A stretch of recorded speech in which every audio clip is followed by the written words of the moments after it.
Welcome back, everybody, to another episode of the RacePlazaMedia podcast. My name is Milan. My name is Pia. And this weekend, we watched a lot of two-wheel action. Yes. Specifically, we watched MotoGP as well as the Supercross big finale. Yes, correct. And I also started watching the Spa World Endurance Championship race. However, I haven't been able to finish it, so we'll probably talk about it next weekend. However, we're going to talk about the big MotoGP race that happened at the Le Mans track in France this weekend. And you actually had the opportunity to also watch a sprint race. Correct. I try to watch the sprint races because I think they are a lot of fun because they're so short and snappy. And yeah, it was, I mean, without spoiling anything, I mean, we will be saying lots of spoilers, but it was a fun MotoGP race weekend. Saturday was very different to Sunday. Sunday was a mess. Yes, but we'll get into that in just a second. So I'll give you a little bit of a recap what happened on Saturday's race, on the sprint race. Of course, we had hometown hero, dare I say, Quartararo. Fabio was on pole, which was nice. So I was definitely rooting for him. And he did have a good start. Because going into the turn 2, Marc Marquez, of course, Marc always has a good start. Turn 2 or turn 1? Turn 2. Okay. But like usually Marc has a good start. So as soon as the start happened, I was like, oof, this is going to be really tricky for Quartararo. But it was close. Marc was taking the lead into turn 1, but then into T2 he went a little bit wide. So that's why Quartararo was able to gain back his pole position. And then he immediately rode out a point or a 6/10 of a lead, which was, I was like, oh, can I be hopeful? Maybe he's gonna do well because it is his home track, Le Mans, in France. And he's more familiar with it. He spent a lot of time on it. And of course, there's the home crowd audience.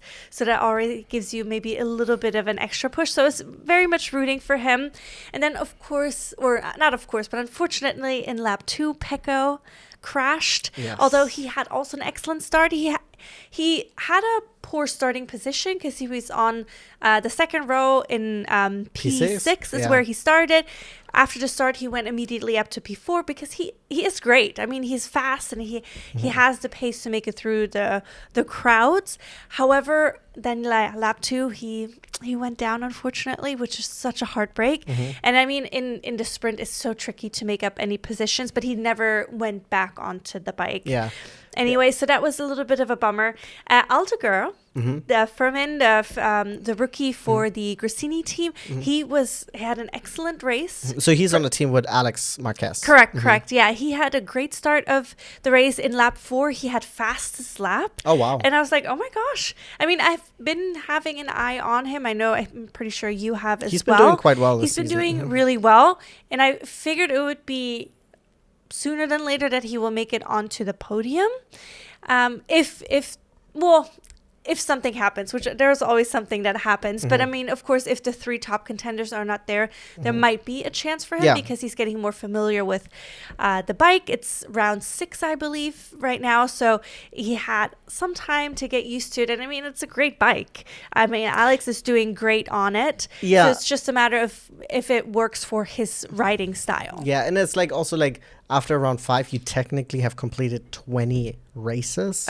So like 5 regular and 5 sprint. Yes. So you've had, I mean, I'm not saying that's enough, but you have had quite some racing time on that. Yes, you have a lot of laps on the bike, plus the practice sessions, plus qualifying sessions, and so forth. Yeah. However, then in lap 6 is when things started getting close for Fabio Quartararo. How many laps are they doing in the sprint? Do you know? Oh, did I write this down this time? I didn't. Because I think they did 26 regular. Gotcha. Which is probably like half distance, right? Around-ish. Yeah. So I don't know. I apologize. How many laps? I don't know if it shows in the... It's okay. I'll look it up. You tell me. Okay, gotcha. Yeah. So basically in lap 6, then Marc passes Quartararo, but then there was like a little bit of a back and forth, which was really nice. But then that's kind of when Quartararo's sprint race went a little bit downhill because shortly after that, 2 laps later, Alex passes him and then Aldeguer is really close behind. Aldeguer doesn't pass Quartararo quite then. It takes until lap 10 for him to pass. But he will eventually pass him, and that gives us the podium. So we have Marc Marquez winning his 6th sprint race in a row, which is a record-breaking amount. Yes, he's been dominating the Saturdays. Yes, exactly. And I mean, as we know from Jorge last season, if you're really consistent on Saturdays, it does help you. And then so we have Alex Marquez come in second, and then his very first podium in MotoGP, Fermin Aldeguer came in third, which is so exciting. I think he's like 20 years old, French guy. Spanish guy. Yeah. Like his first season, and to get 6 races in, and he's already on a sprint podium. Yeah. I mean, incredible. And you could tell from his celebrations, he was super excited. Of course, the Gresini team is incredibly excited because both of their riders are on the podium. Which is 13 laps. Okay, gotcha. Yeah. Oh, yes, that makes sense because I also had written down, which was so heartbreaking, Pedro Acosta had fallen on lap 13 right before the end. And he ended up rejoining, but he came in 19th, which was such a bummer. And he had just had his arm pump surgery 2 weeks ago. God, yeah. So he was I know that I had talked about that. Yeah, exactly. And then so he was healing really well, and he was racing a really good race. I think he was in 4th at that time. Oh, God. But then, he fell off the bike, unfortunately, and then he ended up coming in 19th, which is a bummer and a funny thing that happened. So in the outlap, of course, they're all celebrate, like we've been talking about, they love it. And there was, of course, Mark had also congratulated Alex and also Fermin.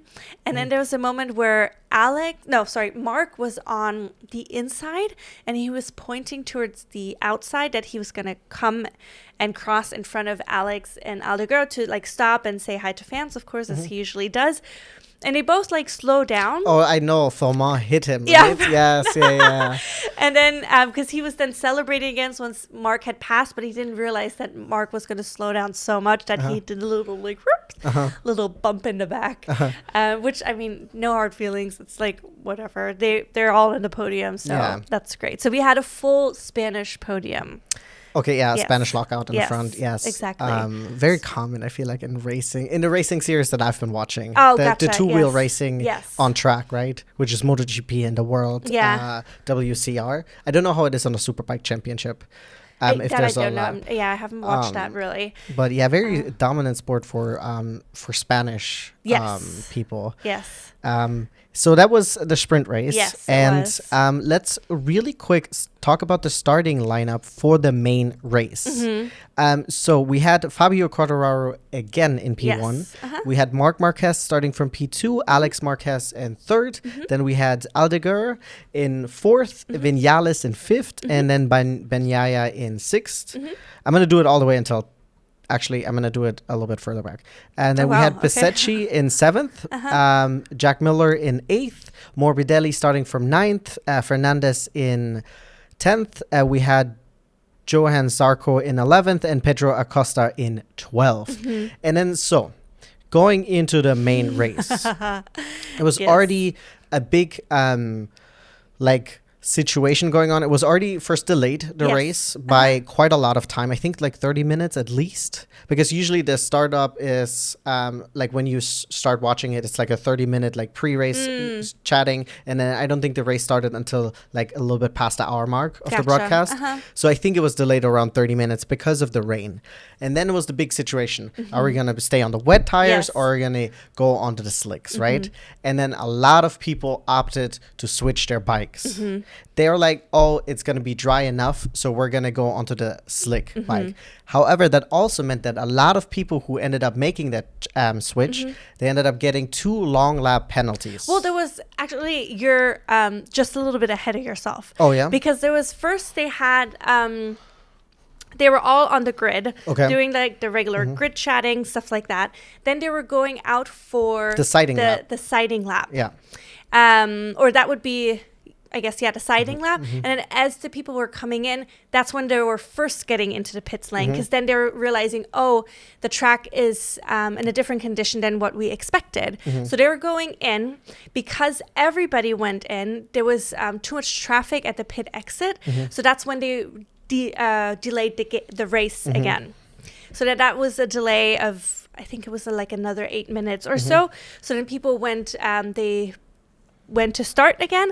Then again, there was 12 riders that went into the pit again to change their bikes. And those 12 riders got the 2 long lap penalty. Correct. Because they did that. Because of the timing when they did it. So they were allowed to start in their original grid positions, but then they got the 2 long lap penalties. Yes. And that caused, of course, a lot of, not confusion, but there was a lot happening at the beginning of the race. So, of course, we had the delays. We had 2 bike switches for 12 of the riders. Then the race started, and we knew 12 of the riders had to do 2 of the long lap penalties, which of course would cost them. Yes. But then it's a calculated risk, because depending on if they knew whether or not it would work out. Well, also if they have the pace Yes. to just make it back up, because they're probably thinking like, if I'm on the wrong tire, I might be losing like 2 seconds a lap or something like that. So the time that they will lose in a long lap, they can easily make up. Correct. And then so off the start, right off the get-go, we actually had a messy start. Yes. We had really, really unfortunate for Pecco Bagnaia. He ended up getting taken out by his former teammate, Enea Bastianini. So the problem is, the situation is that, so T1 is a right-hander, right, on the Le Mans track. And then it goes immediately into a chicane, so a left and a right. And I watched it, right? We both watched it, but I was like, this was never on for Enea. He cut the corner, yes, right? Yeah. And then he's also on the curb, which is probably super slick. Yes. And then so he ended up, he was further back, right? What did we say his starting position was? Enea, I didn't even say You it. didn't even say he was it. so far back, and you have to keep in mind, Pecco was in 6th, right? Yes. So he cut the corner in such a way, he ended up taking out Bagnaia, and he ended up taking out, I think, he also took out Joan Zarco, who ended up having to take avoiding action. He had to actually drive through the gravel. Dirt. Yeah, exactly. And which is on a bike is already horrible. And then it's also at this point, I think, because the gravel is also like wet and sticky, you're probably picking up so much debris. Yeah. And I honestly really lucky that Joan was able to kind of avoid that. Yes. And then not too long after, right, we had then Fabio Quartararo, who ended up taking a dip, and he ended up crashing out. Yeah, I mean, we lost a lot of riders. We had a lot of riders. I think only 16 riders ended up finishing. Yes. Which is also, I mean, we'll maybe get to that a little bit later, which is like a really heartbreaking part, because Pecco Bagnaia was able to rejoin. Yes. Which was great, of course. But I think he also had to do the 2 long lap. He had a long lap penalties. No, I don't think he did. He didn't? No, he didn't go in. Are you sure? Yeah. Did he switch his bike though? Because he finished in 16th. He switched his bike the first time, but not for the second time when they did the long lap penalty. But then because of his crash, he had to, like, he was so far behind. Yeah, it was. And then he did change his bike again. He swept his bike 2 more times, which then cost him a little bit more. He had to switch it twice. Oh, yeah, that's because terrible. all the riders who didn't switch the bike before the actual start of the race did go in within a lap or 2 to switch the bikes, and then they were racing.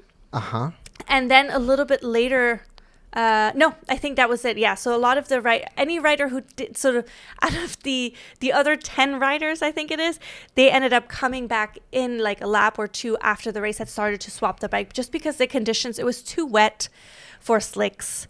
Yeah, and then also, like, sorry, one thing I wanted to bring up, and I'm like, I don't know what's going on, but the only person who didn't even finish lap 1 is Joan Mir. Well, because he was in the Bagnaia. Oh, he was a casualty, yeah. so he was the 3rd person. Yes, he was the 3rd person. Oh my goodness! I felt when I read it, I was like, oh my god. So Zarco dodged Joan Mir, right? Who almost took him out because Bagnaia, Enea Bastianini was the one on the far inside. Yes. And then it was Pecco, and then it was Joan Mir. And then so Joan Mir was just a casualty. Okay. Oh my god. So this boy cannot catch a break, because it's like, For one, it's not your own fault. Yeah. For once, it's not your own fault crashing. And then immediately lap 1. And Yes. it's like, oh my God, this man cannot catch a break. Yeah, it's so sad. And then, for 3 laps in, Quartararo crashes, which is so sad. Then Jack Miller crashes. Then Binder crashes. Oliveira crashes.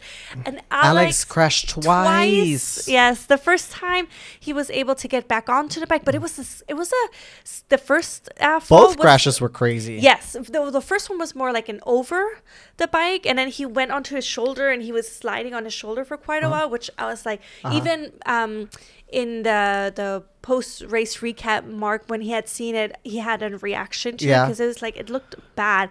And then the second time, he just like literally fell from straight up just straight down. Like as if and this was nothing that he could have done. It was just a bike and then the track conditions, and then he was just flung off. Yeah. And I will say I'm not faulting the drivers to crash during these conditions, because you have tricky conditions. It's like kind of wet, and then it's dry again, and then it's wet again, and then like driving in these conditions at a high pace in a car is already incredibly difficult. Yeah. And now you're doing this on 2 wheels with less grip, with less everything, essentially, just more speed, like you have you have later braking points and stuff like that, right? Because it's a lighter vehicle. Yeah. But what tricky conditions, right?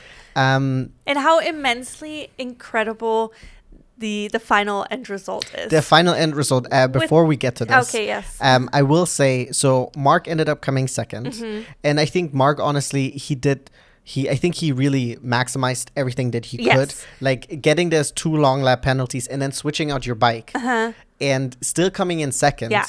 What an achievement, right? Yeah, and also like you could see at the end he was so happy for the second place. He also said, I think in his post-race interviews, that he took everything out of the Sunday that he could, and it's important for him to get any points on a Sunday because he's lost 2 of them already. So every single point, of course, matters. Of course, today's end result is even better for him, or today, I watched it today, but his end result is even better for him because both Alex crashed out twice, so he didn't even finish 0 points, and Pecco missed the points by 1 position. Yes. So heartbreaking. Only 16 riders finished the race, and he was literally the 16th. Right? Yes. So heartbreaking. Then really exciting. So we actually ended up having until I think maybe 5 laps to go, we actually had Pedro Acosta in 3rd place, and he was riding a pretty good race. Yes. And I thought it was actually good to see him up in P3 because I think it's been kind of quiet around Pedro. Yes, he had a surgery, but I think the expectations were really grand when he entered the MotoGP last year, and now he's of course on a different bike, and I think there's more potential, but it has been kind of quiet. We haven't seen him on the podium this year yet, so I was actually really happy to see him in P3. Yes. But then once again, Fernand Aldeguer had just all the pace in the world on this bike, and when he passed Pedro, I think they did, however, have different tires compounds that they had on. And when he passed him, he within like 1 turn, he already had half a second of a gap. Yeah, I mean, his pace was so much faster at that point. Yeah. I don't know if maybe Pedro had used up his tires.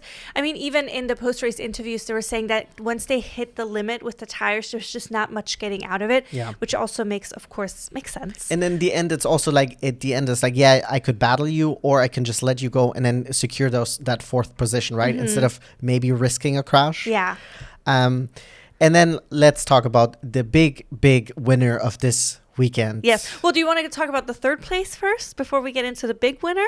Oh, sorry. I thought I sent it. Yes. Yeah. And then Fernand Aldeguer did end up passing Pedro Acosta. Yes. And coming in 3rd. What an achievement. Yes. His 6th race in MotoGP, making it onto the podium. Double podium this weekend. Both Sprint times race podium. P3. Yeah, main race podium. I mean, how exciting. And he was so excited afterward. Yes. Of course. I mean, as he should. As he should be. I was thinking also, what a stark contrast to seeing Pedro on the the podium last year, because last year when you saw him on the podium, it always seemed like he was not satisfied because he didn't win. And it's almost like it's quite like, I get it. You're a shark, right? Yeah. It's literally his nickname. Right. Yeah. You're first of all, you're a shark, but you're also surrounded by sharks, right? Yeah. But it's like, hey, listen, man, you made it for the very first time onto the podium. Enjoy it, right? Yes. Back-to-back podiums. Yes. And this will also give Aldegar so much confidence going into, I think they're in the UK next race. I don't know right now, but he also said he has very little experience in wet races or rain races. So in the UK, for him next to race. achieve this is huge. Yeah, absolutely. So what an exciting weekend for him. But now let's talk about the main winner, like the surprising hero of this weekend, winning by almost 20 seconds. Yes. And what an intense last couple of laps it was. I mean, when I was watching it, we weren't watching it together. So when I was watching it, I was so tense. Yes. Because in MotoGP, anything can happen at any moment, especially in those weather conditions.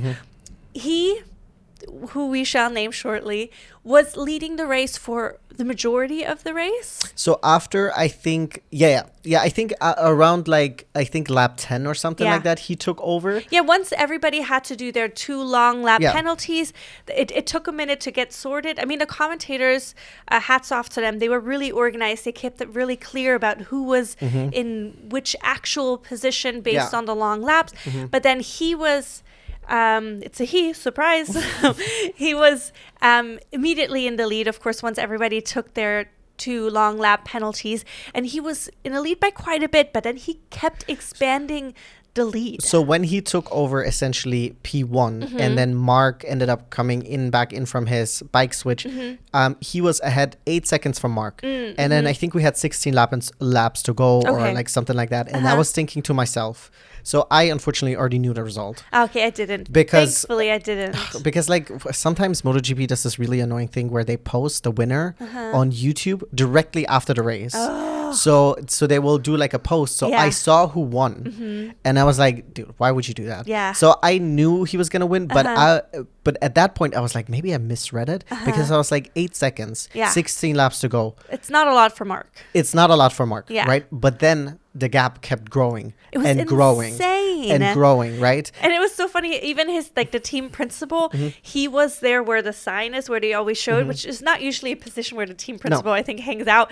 But he was like calmate, like chill, bro. You don't go too crazy. You don't need to push it because like by pushing it in these conditions, you're risking a fall, right? But then also one of the commentators made a good point is like, if he slows down too much, like yes, he can reduce his pace by a lot and still be faster than Mark.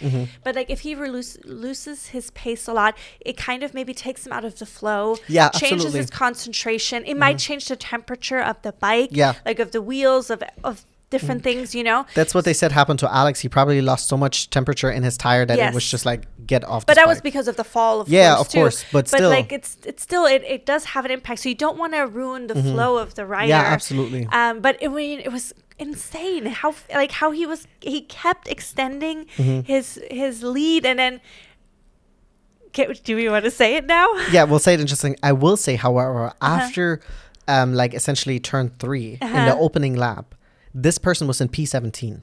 Yes. Oh, yeah, exactly. That's what I wanted to say. He was in P17. He started in 11th. He started in 11th. Then because he had to take these avoiding actions, so this is a little hint where we're going to get to, he was P17. Yes. Because I was wondering when I was watching it, I was like, I wonder how he's going to get all the way to the front. And the man that we're talking about, the gentleman who won at home for the very first time in 71 years. Yes. He's won the last time in 71 years at home. No, I'm just kidding. The last French person to win at home was in 1954. In 1954. So the first time in 71 years. And then the first time also in a long time since a Frenchman won a MotoGP Grand Prix. Overall, we had Johann Zarco winning the race. And at home... Yes. In France, his mom was there on Mother's Day. I don't know if it was French Mother's Day, but it was Mother's Day here in the US. Wow. What an amazing feeling. crying. I know. I felt so emotional because I mean, it's just the intensity, of course, of the sport. It was a rain race.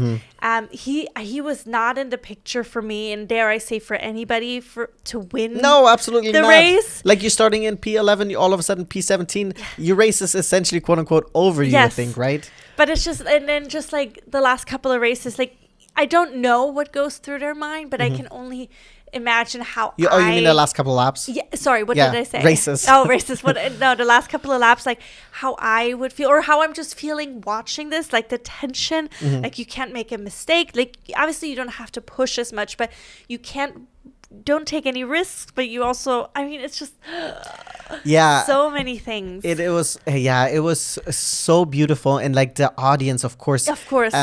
So there was a little bit of a delay from us knowing. So we, as viewers from home, knew earlier that he was in P1 than the audience. But once the audience found out that he was leading the race, it was so loud. You could hear the chants. It was so awesome. And then later on, when he actually finished, you can hear them sing for him, right?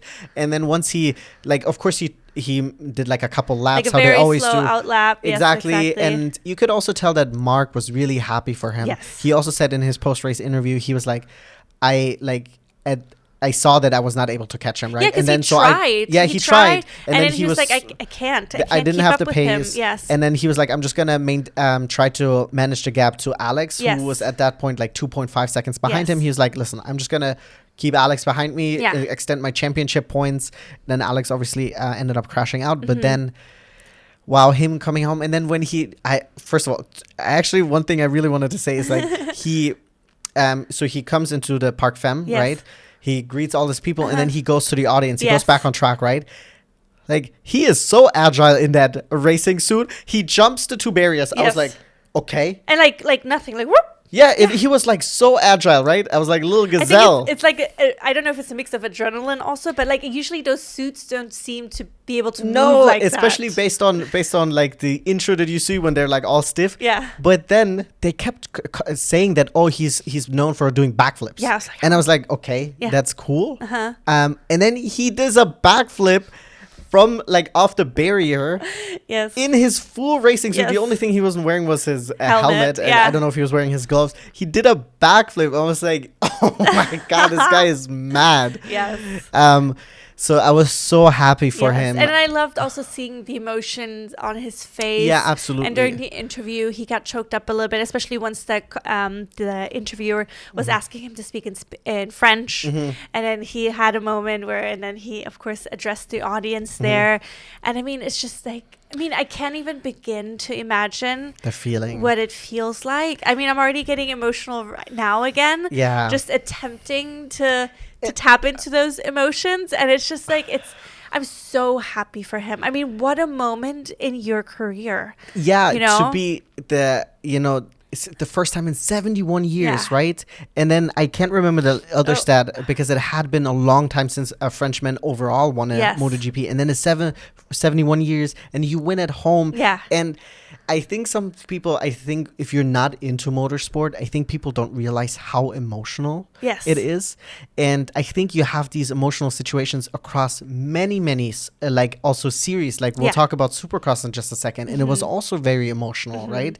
And it's just so awesome to be part of that, to be able to witness history, right? Yeah, and it's because they work their whole life for this, you know, and to be able to achieve this moment. Yeah, to get that payoff. Yeah, and not everybody does. No. You know, I mean, there's very few people don't achieve it. So for him to have achieved it. Yeah. And having not only a win in MotoGP, which is like the top class of motorcycle track racing, but then also to have the win at home during this insane race, a wet race, one of the worst conditions you can imagine. I mean, what a feat. So excited for him. Yeah. I mean, absolutely ecstatic for him. I hope his season will continue to be good.